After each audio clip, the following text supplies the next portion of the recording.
Notre invité de ce matin s'appelle tout simplement Pasteur Cédric Loukoussa. Il est pasteur responsable de l'église Mont-Carmel. Avec lui, on va justement aborder ce sujet qui concerne un peu plus les chrétiens. On aimerait bien connaître d'abord en amont son cursus spirituel. C'est important quand même d'en parler sur ce plateau. Allez, cher pasteur, vous êtes les bienvenus. Venez fouler pour la toute première fois les tapis royaux de la Grande Z. Chez nous, vous êtes chez vous, sentez-vous à l'aise. On va bien prendre soin de vous. Bonjour, cher pasteur.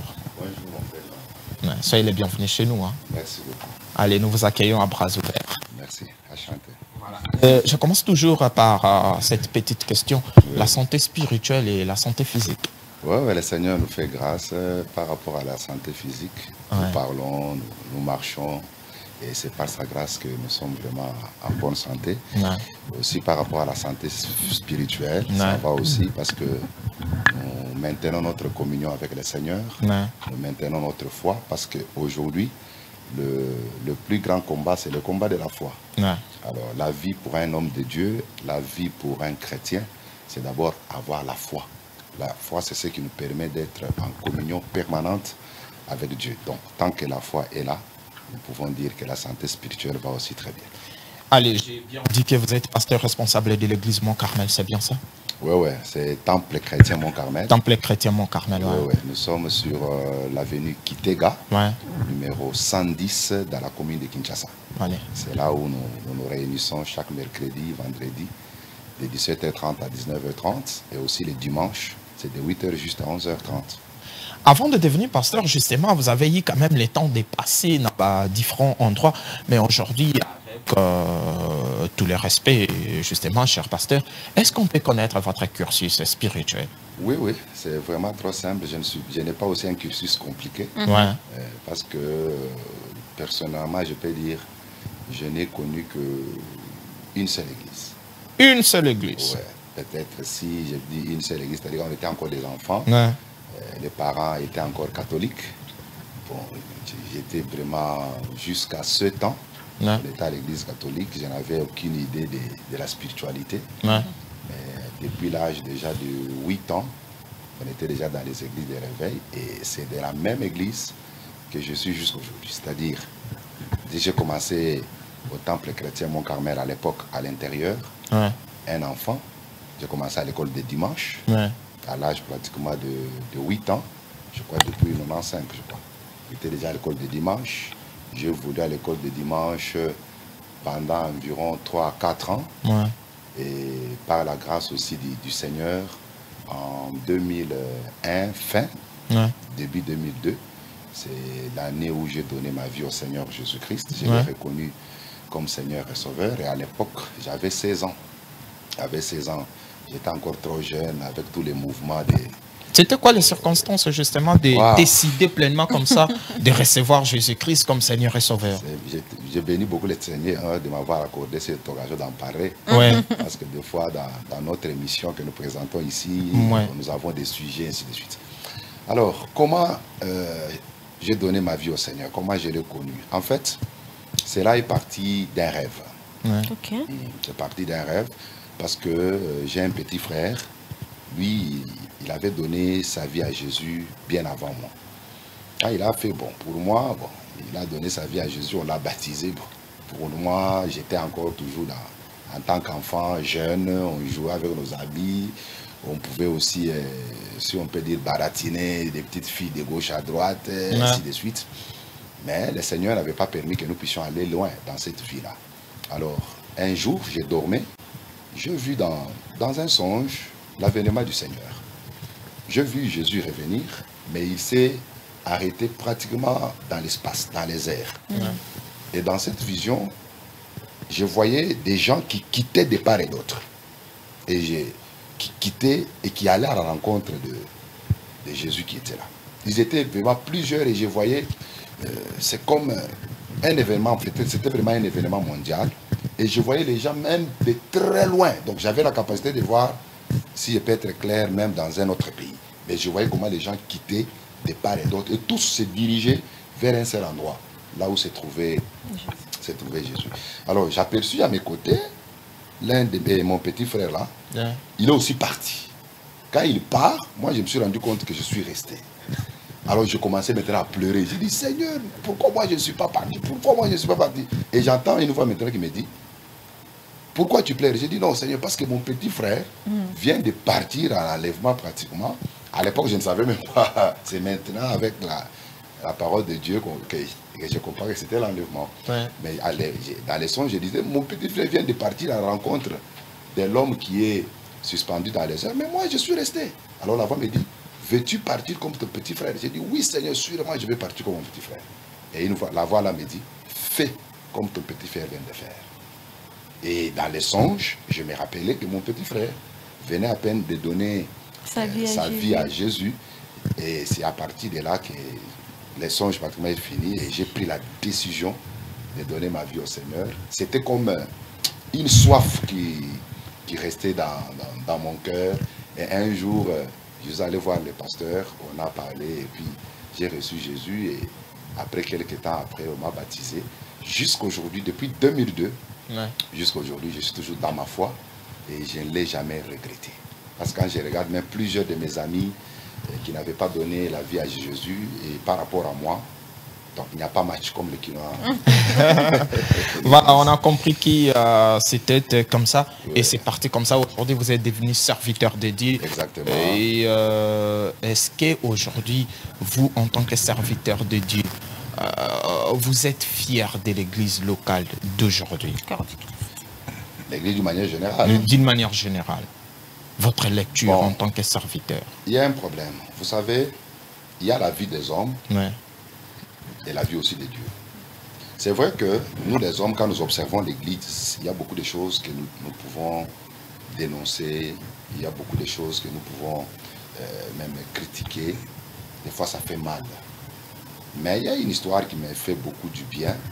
C'est l'histoire d'Abraham avec Sarah. Vous allez remarquer que quand Sarah avait la vigueur, elle n'a pas pu donner naissance à Isaac. Mais Dieu a attendu jusqu'à ce que Sarah devienne vieille, pratiquement 90 ans.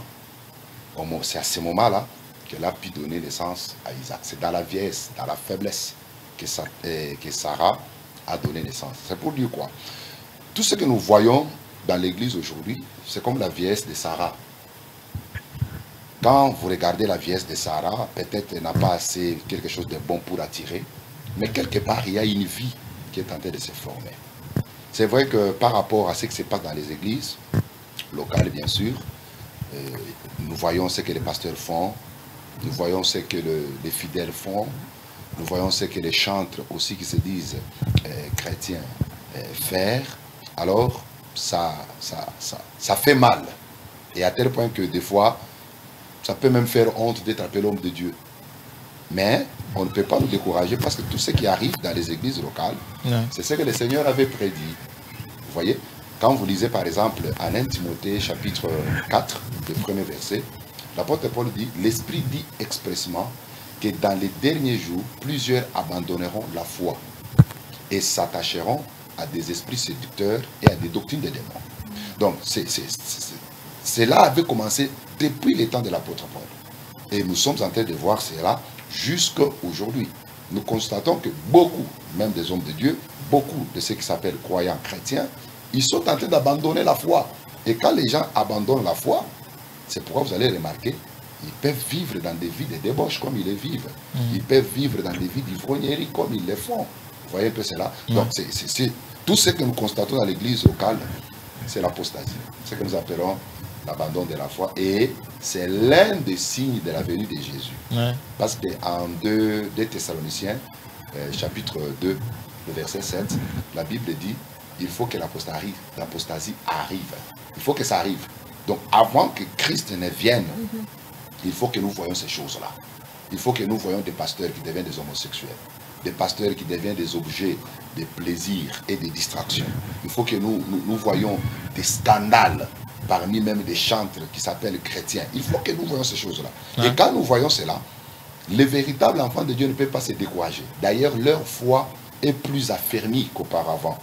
Parce que nous voyons que c'est l'accomplissement de l'écriture. C'est l'accomplissement de la prophétie. Vous voyez un peu cela. Donc, c'est vrai que l'église locale, il y a beaucoup de choses à dénoncer, mais cela nous prouve à suffisance que c'est l'accomplissement de ce que Jésus et les prophètes avaient parlé. Pasteur Cédric, pardon. Oui. Comme vous aviez dit, c'est écrit, Dieu avait prédit qu'il y aura des serviteurs de Dieu qui deviendront des objets de plaisir. Alors, ils ne seront plus récupérables. Donc, c'est perdu pour eux pour toujours. Donc, d'enfer, ils ne seront plus récupérables, ces pasteurs-là, ces serviteurs de Dieu-là. Bon, à ce niveau-là, c'est difficile de conclure. Ok. Parce que Dieu avait appelé Samson. Nous sommes en Juge 13, 14 jusqu'à 16. Dieu appelle Samson, il était en Naziréen, il avait une mission claire. Ouais. Et sa mission, c'était de libérer Israël de la servitude de Philistins. Et Samson avait un vœu, parce qu'il était Naziréen, les rasoirs ne devaient pas passer sur sa tête, il ne devait pas prendre de boissons alcooliques, ainsi de suite. Mais c'est arrivé que Samson est allé, il a violé son vœu. Et quand il a violé son vœu parce que Delilah l'avait fait coucher sur sa cuisse, il a dévoilé les secrets de sa force. Alors sa chevelure a été coupée, ses yeux troués. C'était fini pour Samson. Vous voyez un peu cela. Mais Dieu, dans son amour, malgré que la chevelure était coupée, les tresses étaient coupées, mais quelque part, il y avait les gènes qui pouvait faire de sorte que sa chevelure puisse encore repousser. Okay. Et quand sa chevelure a commencé à repousser, Samson s'est repenti. Il a dit à Dieu, Seigneur, encore une fois. Et quand il est revenu à Dieu, Dieu est revenu aussi à lui. Et nous voyons comment Samson est parvenu à renverser le plus grand nombre de Philistins qu'il n'avait jamais tués pendant qu'il était encore en vie. C'est pour dire, devant le Seigneur, le pardon est toujours possible. Dieu ne peut pas nous demander de pardonner aux hommes si lui est incapable de nous pardonner. Donc, à ces hommes de Dieu qui ont dérouté, aux enfants de Dieu, aux chantres qui ont dérouté, qui ont abandonné la foi pour sombrer dans les péchés, s'ils reviennent à Dieu, Dieu est toujours miséricordieux pour les pardonner. Mais s'ils persistent dans leur position jusqu'à leur mort, là, il n'y aura plus de seconde chance pour eux. Jonathan Makila, pasteur Lukusa, je voudrais un peu ouvrir une parenthèse. Je vais remettre la parole à Jonathan. Mais ma parenthèse serait de connaître un peu votre perception, votre analyse critique sur l'usage des médias sociaux par les pasteurs. Comment, bien, quelle est votre lecture? Aujourd'hui, il suffit juste de cliquer sur n'importe quel médias sociaux pour voir ce que vous appelez déjà tout à l'heure les scandales. Quelle est votre lecture sur l'utilisation de médias ou bien de réseaux sociaux par les hommes de Dieu? Est-ce sont dans les biens ou bien aussi là il y a un problème? En fait, Jésus a dit à ses disciples, ce que vous avez appris dans des maisons, montez sur les toits et publiez-les. C'est une responsabilité en tant qu'homme de Dieu et en tant que croyant. C'est-à-dire, ce que le Seigneur nous apprend, nous devons monter sur le toit et les publier. Quand on parle des toits, ça peut être la radio, ça peut être la télévision, ça peut être aussi les réseaux sociaux, de sorte à ce que plusieurs personnes nous voient ou nous écoutent. Parce que, imaginez quand quelqu'un est au-dessus de la maison, c'est possible quand il parle, sa voix peut se faire entendre partout. Tout à fait. Et plusieurs personnes peuvent le voir facilement. C'est la même chose aussi. Dans la mission que le Seigneur nous a donnée en Matthieu 28, le verset 19, nous devons faire de toutes les nations des disciples. Oui. Et quand vous regardez aujourd'hui les réseaux sociaux, c'est vraiment aussi je peux dire toute une nation là-bas. C'est toute une nation. Le monde est devenu petit. Exactement. C'est toute une nation parce qu'on appelle ça réseau. Donc il y a plusieurs personnes qui se regroupent là-bas. Donc nous devons aller sur les réseaux sociaux pour annoncer l'évangile, pour faire la promotion des bonnes valeurs. Maintenant, quant à l'utilisation, tout dépend maintenant de chacun par rapport à sa vocation. C'est vrai qu'aujourd'hui, beaucoup sont sur les réseaux sociaux pour de l'argent. Beaucoup sont sur les réseaux sociaux pour les matu vues. Beaucoup sont sur les réseaux sociaux pour leur propre gloire. Et ça, nous dénonçons cela. Mais nous devons aller plus sur les réseaux sociaux pour faire la promotion de l'évangile, la promotion. Il vous est déjà arrivé de prendre un cas. Oui. En tant que pasteur, vous êtes aussi parent. Oui. Vous dites, ah, mais comment ces prédicateurs, ces pasteurs, à quoi ils sont là-bas? Et il vous revient bien et au tel le biban. Les raisons, parce que le scandale est commis tellement ébélé, déjà ébélé.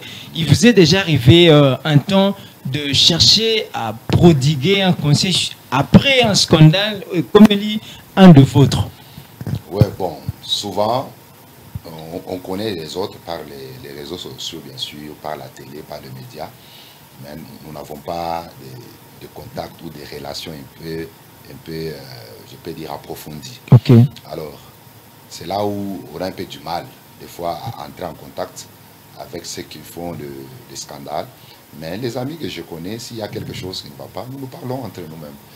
Ça évolue. Et nous demandons, par exemple, à ceux qui ont des contacts avec des pasteurs qui font des scandales sur les réseaux sociaux, nous leur demandons toujours de parler à leurs amis. Parce que, bon, on ne peut pas dire que ce sont nos amis. Il y a d'autres, ce sont des pères, d'autres sont un peu, je peux dire, très éloignés de nous. Alors, c'est un peu compliqué.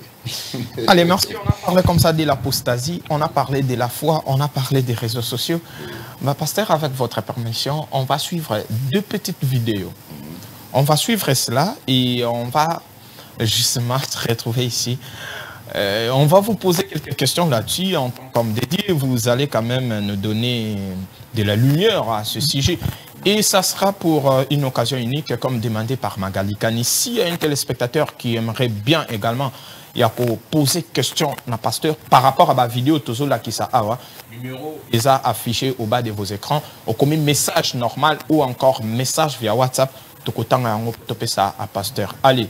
La réalisation, on aimerait bien suivre ces 2 petites vidéos et on va se retrouver juste après.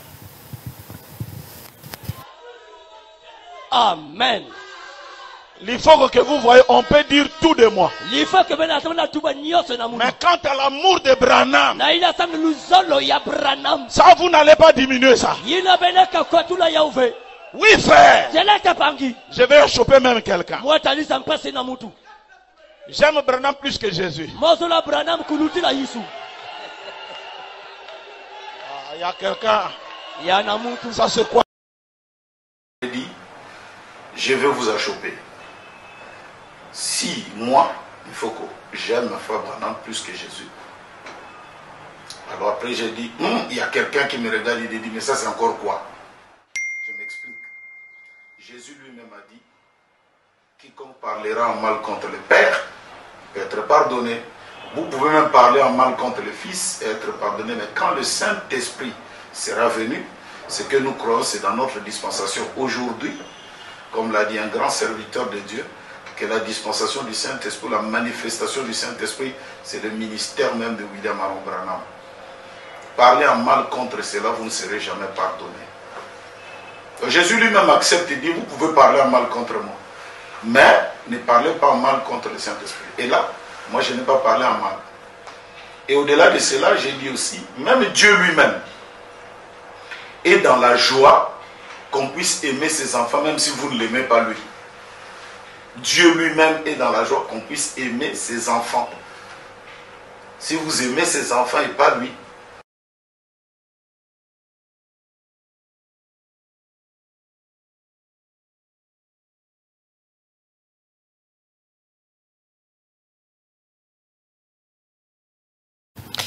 Allez, pasteur, on vient de suivre ensemble avec vous ces 2 petites vidéos. Je sais très bien que c'est un visage qui nous a facilité.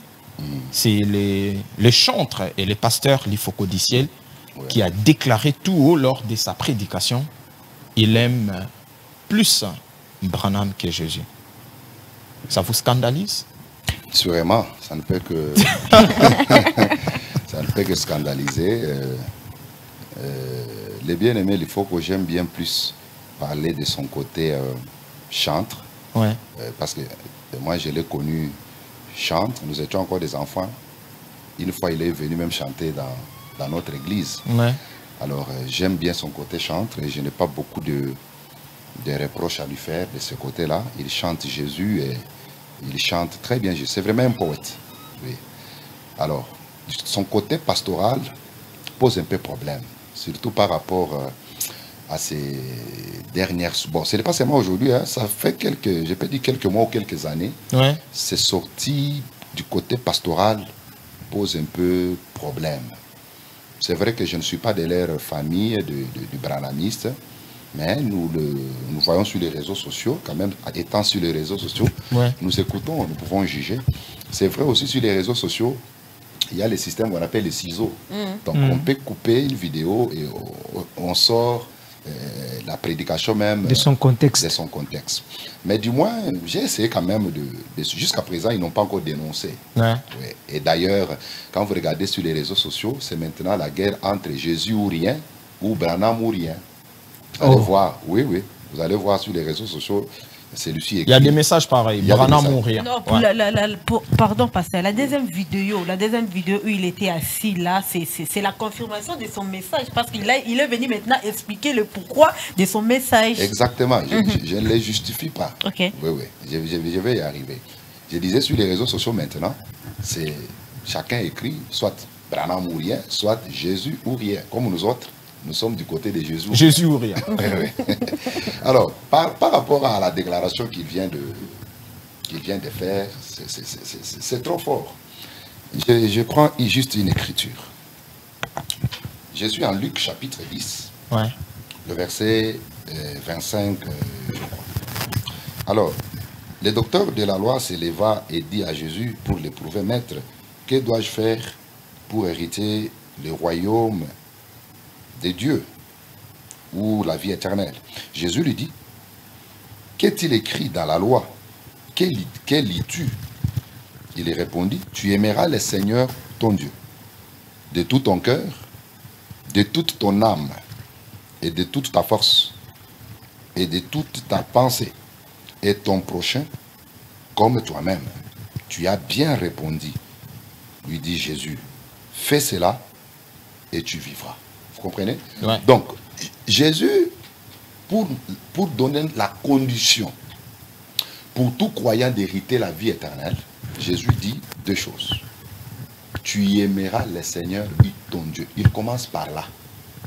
Il dit, tu aimeras le Seigneur, ton Dieu, de tout ton cœur, de toute ta force, de toute ton âme, de toutes tes pensées. C'est la première chose, ou le premier commandement. Et Jésus dit encore, tu aimeras aussi ton prochain comme toi-même. C'est-à-dire, l'amour de Dieu doit d'abord être au-dessus de l'amour du prochain. C'est vrai. Par exemple, en 1 Jean, l'apôtre Jean est tenté de dire, tu ne peux pas dire que tu aimes Dieu que tu ne vois pas, si tu es incapable d'aimer le prochain que tu vois. Vous voyez un peu cela.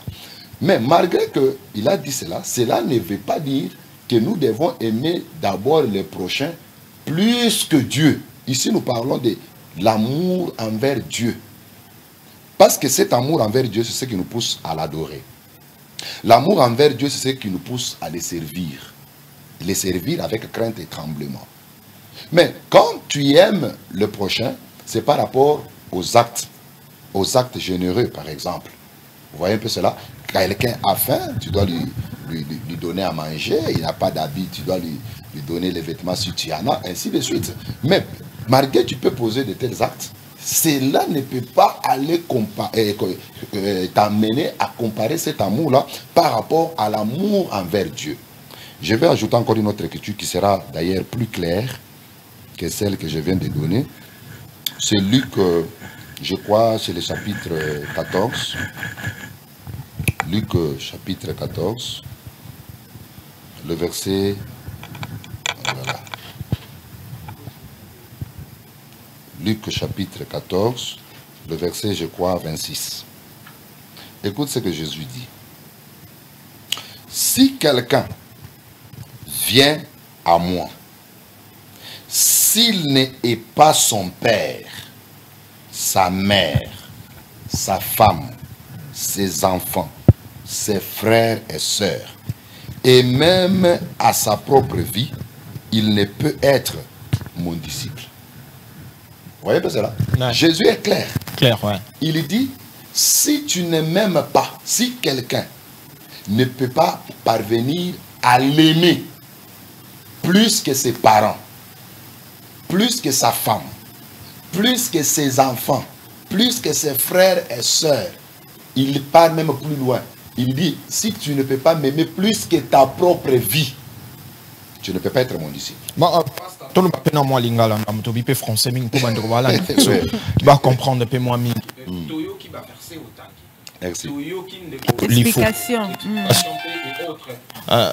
Toyo qui peut nini ndeko lifoko ndenge alobi. Tout le banini kasi. Est-ce que comprendre le contexte naïete ou yé à tomber ou soit lié peut à tomber dans au pasteur alobaki qui est abandonné foi apostasie ou esa idolâtrie ou message il y a Marion William Branham mais ça incompris. Non, je ne sais pas le contenu du message de Branham parce que je ne lis pas ces brochures. Nous voyons ce qu'il poste sur les réseaux sociaux. Je ne peux pas prendre un jugement sur Branham. Mais allons-y d'abord avec ce que le frère Lifoko a dit. Vous allez voir que, en réalité, il est en train de sombrer dans l'idolâtrie. Il n'est pas le seul, ils sont plusieurs, ils sont nombreux.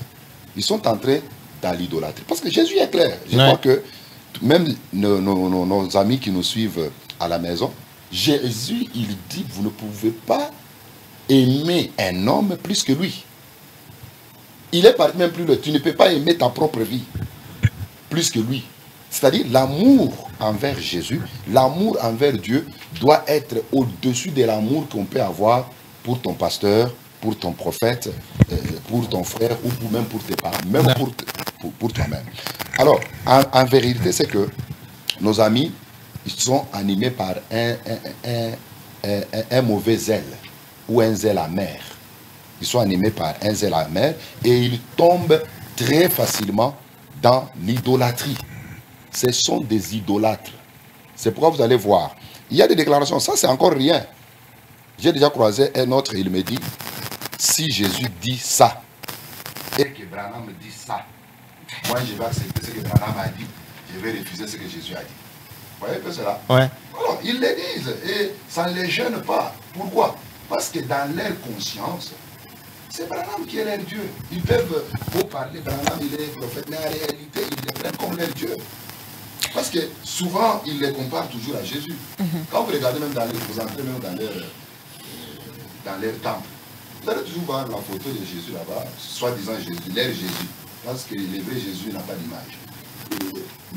L'air Jésus là-bas, et la photo de l'air Branham là-bas, de l'air prophète là-bas. Donc, ils sont dans cette comparaison-là, alors que Jésus, on ne peut pas les comparer, pas même à Branham. On ne peut pas comparer Jésus, pas même à un prophète. Allez, voilà, on est là, on parle bien sûr de ce sujet vraiment important après la sortie médiatique du frère Lifoko Diciel et les prédicateurs. On pose nos questions comme ça à notre pasteur qui est déjà là, notre invité de ce matin, le pasteur Cédric Lukusa. Il parle avec son cœur, il parle selon les Écritures, pour ne pas dire avec son cœur, selon les Écritures. Et il a donné des versets justement qui donnent des éclaircissements concernant l'amour justement de Jésus et ses disciples, donc les conditions et pasteur. Magali avait une question. J'ai une question. En fait, j'ai toujours je ne sais pas si je vais appeler ça confusion ou soit. Heureusement que vous êtes là pour nous éclairer un peu, pardon. La deuxième vidéo, il nous a parlé du Saint-Esprit. Lui aussi, il s'est permis d'appeler Branham Saint-Esprit. On a de ce côté-là nos frères, si je peux les appeler comme ça, Bakimbangi, c'était aussi appelle Simon Kimbangu le Saint-Esprit. En fait, moi, je me pose toujours cette question. C'est nous qui sommes dans la confusion. Voilà, je ne sais pas qui est le véritable Saint-Esprit. C'est William Branham, c'est Kimbangu, c'est Jésus, c'est le Saint-Esprit. On l'a appelé Ayana ou comment? Pasteur, expliquez-nous où soit ça sera un jour où il y a connaissance n'angaï pour peut-être. Ils ont vraiment confusion, Marcasi, pasteur. Je vais vous aider, Madame Magali. Quand vous lisez en Galates, chapitre 1er, je commence par le verset 6. Je m'étonne que vous vous détourniez si promptement de celui qui vous a appelé par la grâce de Christ pour passer à un autre évangile. Ok. Non pas qu'il y ait un autre évangile, mais il y a des gens qui vous troublent. C'est ce que vous dites là. Il y a des gens qui vous troublent. Oui, oui. Comme la vidéo que nous venons de suivre là. C'est parce que c'est un prédicateur qui trouble l'église. C'est un prédicateur qui trouble l'église. Il dit au verset 7, non pas qu'il y ait un autre évangile, mais il y a des gens qui vous troublent et qui veulent renverser l'évangile de Christ. Mais quand nous-mêmes, quand un ange du ciel a annoncé un autre évangile et c'est lui que nous vous avons prêché, qu'il soit anathème. Ça, c'est la parole apostolique. Ok. Si quelqu'un vient vous prêcher un autre évangile que celui que Paul a prêché, que cet ange, même si c'est un ange du ciel, qu'il soit anathème. En fait, retournons par rapport à votre question. La vidéo, j'essaie un peu de suivre, c'est une écriture de la Bible. Jésus dit, il a opéré un miracle et on l'a traité de Belzéboul, c'est-à-dire les princes des démons. Quand on l'a traité de Belzéboul, c'est comme ça que Jésus a dit ceci. Vous pouvez blasphémer contre le Père, il vous sera pardonné. Vous pouvez blasphémer contre le Fils, il vous sera pardonné. Mais si vous blasphémez contre le Saint-Esprit, il n'y aura pas de pardon. Et vous allez voir que quand Jésus parle là-bas du Saint-Esprit, je ne pense pas que dans la tête de Jésus, il voyait Branham, parce que Branham, il est du 20e siècle. C'est ça. Même Kimbangu, tous sont du 20e siècle. Mais cette parole que Jésus parlait, c'est une parole déjà au 1er siècle. Vous voyez? Alors, quand il parlait du Saint-Esprit, c'est toute une dispensation. Vous voyez un peu cela? Parce que Dieu a travaillé dans plusieurs dispensations. Nous avons par exemple la dispensation de l'innocence avant la chute d'Adam. Nous avons la dispensation de la conscience quand Adam est tombé dans les péchés. Nous avons la dispensation du gouvernement humain avec Noé. Nous avons la dispensation de la promesse avec Abraham. Nous avons la dispensation de la loi avec Moïse. Et aujourd'hui, nous sommes dans la dispensation du Saint-Esprit. On peut appeler seulement la dispensation de l'Église. Vous voyez un peu cela. Et après, ça sera la dispensation du royaume avec le millénium. Retournons dans la dispensation de l'Église. Nous appelons cela la dispensation du Saint-Esprit. Et quand vous lisez par exemple en Luc chapitre 24, versets 46, 47 jusqu'à 48, Jésus dit à ses disciples, ne partez pas encore. Restez encore à Jérusalem jusqu'à ce que vous soyez revêtus de la puissance de quoi? Du Saint-Esprit. Et nous sommes en acte 1, 8. Jésus répète la même chose. Il dit, le Saint-Esprit viendra sur vous. Vous serez mes témoins à Jérusalem, à Judée, en Galilée, à Samarie, jusqu'aux extrémités de la terre. En acte 2, 1, nous voyons cette promesse qui s'accomplit. Le Saint-Esprit est descendu sur l'Église. Quand le Saint-Esprit était descendu là, est-ce que c'était Branham qui était descendu là-bas? C'était Kimbangu qui était descendu là-bas? Donc, nos amis ici, ce sont des confusionnistes. Quand Jésus parlait que si tu blasphèmes contre le Saint-Esprit, il ne te sera pas pardonné, cela veut dire tout simplement que si le Saint-Esprit opère une œuvre ou pose un acte au travers d'un instrument qu'il peut utiliser, c'est-à-dire un pasteur, un prophète, un docteur, même un croyant simple, si vous attribuez cette œuvre-là ou ce miracle-là au démon, c'est ça blasphémer contre le Saint-Esprit. Okay. C'est ça le contexte. Donc, quand on parlait du Saint-Esprit, ce n'est pas par rapport à Branham, non. Paul, commençant par les pierres, ils ont travaillé dans la dispensation de l'Esprit. Ils posaient les actes par le Saint-Esprit. D'ailleurs, beaucoup de prédicateurs seront d'accord avec moi. Au lieu de parler des actes des apôtres, on préfère d'ailleurs parler des actes du Saint-Esprit. Parce que les apôtres, ils ont fait leur travail, ils sont morts, mais le Saint-Esprit continue à agir jusqu'à aujourd'hui. Le Saint-Esprit est en train encore de travailler. Vous voyez un peu cela. Donc, c'est un peu ce que je peux dire. Donc, quand on parle du Saint-Esprit, ce n'est pas un individu, ce n'est pas un prophète, ce n'est pas Kimbangu, ce n'est pas Branham. Le Saint-Esprit, c'est Jésus lui-même qui est parti et qui est revenu sous forme du Saint-Esprit. Amen. Pasteur, voilà, je vous ai entendu, vous avez évoqué 2 versets. Merci. Le premier verset, le premier verset, c'était... Non, pas l'acte des apôtres. Non, aussi les Là, vous avez parlé, tu aimeras Dieu de tout ton cœur, tout ça. Amen. Voilà. Et le deuxième verset, vous avez dit... Ça, c'est Luc 10, 25. Justement, le deuxième, vous avez dit que on ne peut pas, quelqu'un ne peut pas aimer Dieu s'il n'aime pas avant tout son prochain. Et d'où serait venue l'erreur si le frère Le Foucault fondait son argumentaire na logique au wana mususu? Exactement, c'est ça sa base. Bon, on nous a promis que bientôt là, il va passer sur les médias pour s'expliquer. Bon, il est parti par là. C'est-à-dire, ce n'est pas mal d'aimer le prochain. Nous devons aimer le prochain. Et tu ne peux pas dire que tu aimes Dieu que tu ne vois pas si tu ne vois et tu n'aimes pas ton prochain. Prenons leur cas, son cas précis. Est-ce que Branham est là? Branham n'est plus là. Il est déjà mort. En esprit. Il n'est pas là. Même un esprit, il n'est pas sur cette terre. Parce que quand quelqu'un meurt, s'il est croyant, son esprit va aller dans les paradis. S'il n'est pas croyant, son esprit va aller dans les séjours des morts. Vous voyez, ce n'est pas sur cette terre où son esprit va commencer à travailler. Alors, ce qu'il faut que vous pouvez nous dire, c'est de parler peut-être de quelqu'un qui le voit comme ça. Vous voyez un peu cela. Ici, il parlait d'abord de quelqu'un qui le voit comme ça, on peut encore comprendre. Mais même si il peut parler d'un homme que nous voyons, un prochain que nous voyons, jamais l'amour envers quelqu'un, envers un serviteur de Dieu, va dépasser Dieu lui-même qui a envoyé les serviteurs. Jamais, ça ne peut pas se... Jésus est clair. Il dit, si vous ne me préférez pas, si vous ne m'aimez pas plus que vos parents, vos frères, même votre propre vie, vous ne pouvez pas être mon disciple. C'est clair. Et quand nous parlons de l'amour envers Dieu, c'est par rapport à l'adoration, par rapport au service que nous lui rendons. Vous voyez un peu ça. Par rapport au service... Je vous donne un exemple. C'est le frère... Révis. Frère Jonathan. Tu as un parent, il te dit de pratiquer l'idolâtrie. Se prosterner devant des idoles. Tout à fait. La parole du Seigneur en Exode 20 vous dit, vous ne pouvez pas vous prosterner devant des idoles. Voilà. Entre les deux, vous allez choisir qui?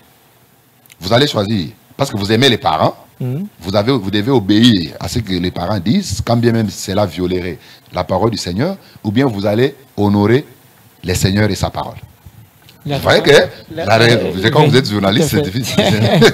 Mais la réponse est claire. Tout à fait. Vous allez aimer le Seigneur et obéir à ce que le Seigneur dit. Quel que soit ce que les parents pouvaient dire. Donc l'amour envers Dieu, ça doit être toujours au-delà de l'amour que nous pouvons avoir envers les hommes. Le frère Lifoko du ciel a longtemps aussi chanté Jésus. Voilà. Oui. Même en 2014, oui, il avait pardonné un autre message sur Jésus. Je vous ai dit ici, j'aime son côté chantre. Justement. Non, son côté pastoral a des problèmes. Il sombre beaucoup dans l'idolâtrie. Ce qu'il chante et ce qu'il prêche, c'est deux choses différentes. Ah, ok. Ouais. Donc, ça serait sûrement, quoi? c'est clair. Nous venons de suivre sa prédication, non? Est-ce que nous sommes obligés de rester encore dans sa musique? Parce que déjà là, la prédication, comme il est à côté, est-ce que nous devons toujours rester? Un jour, tu as capable la musique, ce qui... C'était d'ailleurs ça. Je vous donne un exemple. David, c'est un grand chanteur, n'est-ce pas? Nous lisons ses psaumes. Ces psaumes, pas des psaumes, là, ce sont des chants. Oui. Est-ce que David était parfait? Non. Nous avons vu, il a pris même la femme d'autrui. Tout à fait. Vous voyez un peu cela? C'est-à-dire quoi? Nous prenons même Salomon. Il a écrit Proverbes, Ecclésiaste, Cantique des Cantiques. Mais quand vous lisez en 1 Roi chapitre 11, 1 à 8, vous allez voir que Salomon, à sa vieillesse, il avait même quitté le droit chemin. Il était devenu même idolâtre, entraîné par l'amour des femmes étrangères. Est-ce que cela nous empêche de prendre sa sagesse qui est dans le livre des Proverbes et d'Ecclésiaste? Non. C'est-à-dire quoi? J'ai vu sur les réseaux sociaux Opération Boukabassédé à l'Ifoko. Oui, j'ai vu ça sur les réseaux sociaux. Alors, en fait, moi je ne recommande pas de Yako Boukabassédé na Bango. Il faut écouter ces chansons. Sûrement, même dans les chansons, il y a toujours des petites choses là, des petites phrases, des déclarations des fois qui gênent. Mais on prend ce qui est bon, les restes. nous rejeter en côté. Pasteur Cédric, est-ce que sur la chanson, c'est un autre esprit et sur la prédication, c'est un autre esprit? Non, en fait, c'est le même esprit qui inspire. En fait, c'est la chair. En fait, c'est la. Moi, je peux dire que c'est la ruse qu'ils ont utilisée. Ils nous ont d'abord présenté quelque chose qui était un peu bonne. Ils ont fait semblant de parler de Jésus. Mais aujourd'hui, nous sommes en train de voir réellement leur vraie face. C'est ça. Ils sont nombreux, mes frères. Ils sont très nombreux. Et ils sont en train d'amener les enfants de Dieu dans la perdition. Et nous demandons aux enfants de Dieu vraiment d'aimer plus Jésus. Regardez aujourd'hui, quand un pasteur entre dans l'église, tous les membres doivent se tenir debout. Nous voyons comment les gens se prosternent même devant leur pasteur. C'est le même esprit. C'est le même esprit. Parce que quand vous commencez à aimer un homme de Dieu plus que Dieu, regardez ce que Jean dit. Il dit, l'ami de l'époux, quand vous constatez l'épouse qui commence à préférer, à aimer l'ami de son époux, ça devient trop dangereux. Qui peut accepter ça?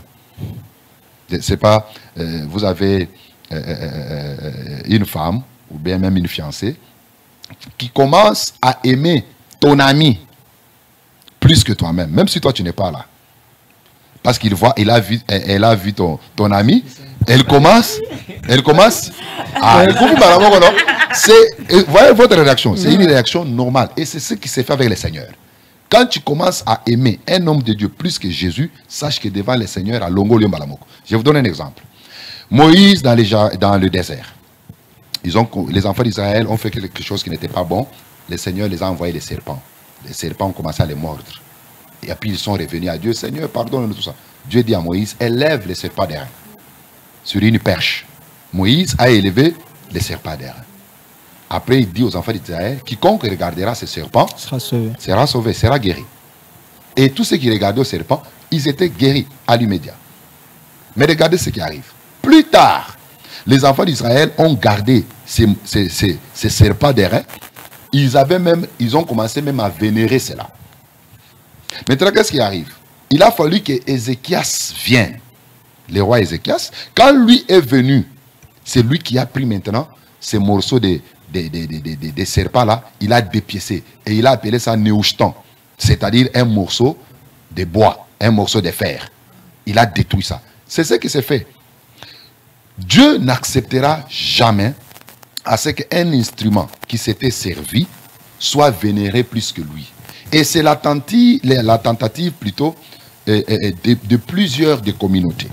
Souvent, quand le leader est là, les choses peuvent un peu marcher bien, mais à sa mort, les fidèles ont tendance à vénérer l'instrument que Dieu a utilisé. Leur dit leader plus que Dieu. Alors que je ne pense pas que même Branham, il pouvait dire aux gens de l'adorer. Je ne pense pas. De son vivant, je ne pense pas.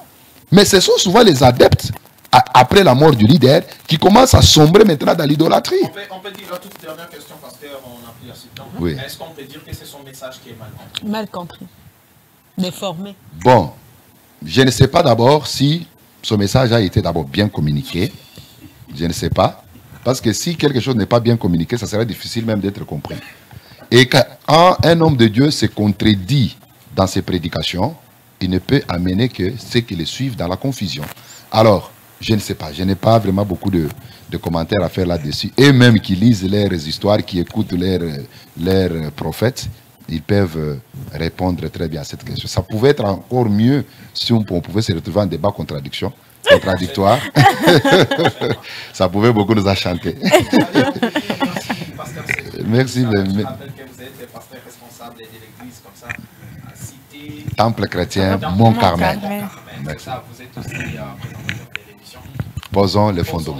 Ouais. Diffusé sur les antennes des télévisions tous les lundis à 15h. 15h45. 15h45. Ouais. Allez, un grand merci. Avez-vous particulièrement un tout dernier message? Oui, le tout dernier message, je voulais dire tout simplement aux enfants de Dieu, le Seigneur Jésus dit, il est vrai que les scandales arriveront, mais malheur aux hommes par qui ce scandale va arriver. Nous voyons des scandales dans les églises, sur les réseaux sociaux. Aux véritables enfants de Dieu, ils n'ont aucun droit de se décourager ou de perdre leur foi. Plutôt, nous devons plus vous encourager, vous devez plus prendre encore du courage et aimer encore le Seigneur davantage. N'aimez pas votre pasteur plus que Jésus. N'aimez pas votre prophète plus que Jésus. N'aimez pas vos parents plus que Jésus. Ne vous aimez même pas plus que Jésus. L'amour de Christ doit être au-dessus de l'amour que l'on peut avoir pour les humains. Gardez votre foi, marchez dans la sainteté et je crois que bientôt, la dernière trompette sonnera. Et si vous êtes dans la foi, vous êtes dans la doctrine, si vous marchez aussi dans la sainteté, vous serez ensemble enlevés avec les vivants à la rencontre du Seigneur. Et ce jour n'est pas pour longtemps, c'est pour bientôt. Que Dieu vous bénisse. Allez, on vous dit merci, on a été bénis ce matin de vous avoir sur notre plateau. Merci à vous, chers confrères. Merci beaucoup, Jonathan Makila. Ça a été un plaisir de repartager ce plateau avec vous. En tout cas, un plaisir immense. Je pense bien le jeudi, lorsqu'on sera là, on va poursuivre dans le même élan, dans la même ambiance. Allez, de l'autre côté, madame, je vous dis tellement merci. Bonjour à Grace. Merci à toi. Bonjour à Grace. Je te salue depuis la maison. Bonjour à Dan Sindani, le maestro, il était seul derrière toutes les caméras. On dit également merci à Agneau Mabero, merci à Jerez Loudete. Merci également à notre frère Ladis Mukendi. Ah ben ouais, le maestro, il a grandi, il a fait preuve d'un professionnel aujourd'hui. Merci à Joël Kiala, le réalisateur chrétien. Merci également à Junior Kamba. Allez, un grand merci à la grande famille Bon Appétit. Merci pour le soutien et l'accompagnement de notre partenaire officiel. Merci également à Betika, un nouveau partenaire. Lui, on l'appelle comme ça l'équipe nationale. Il est partout, hein, il est affiché partout. Donc, allez-y comprendre que l'Éternel a décidé comme ça d'ouvrir des portes pour cette télévision. Allez, au revoir. Les prochains numéros, c'est les jeudis, 9h juste. Nous serons là pour vous donner encore un nouveau numéro de ces programmes. D'ici là, portez-vous bien. Au revoir. Merci et nous restez fidèles.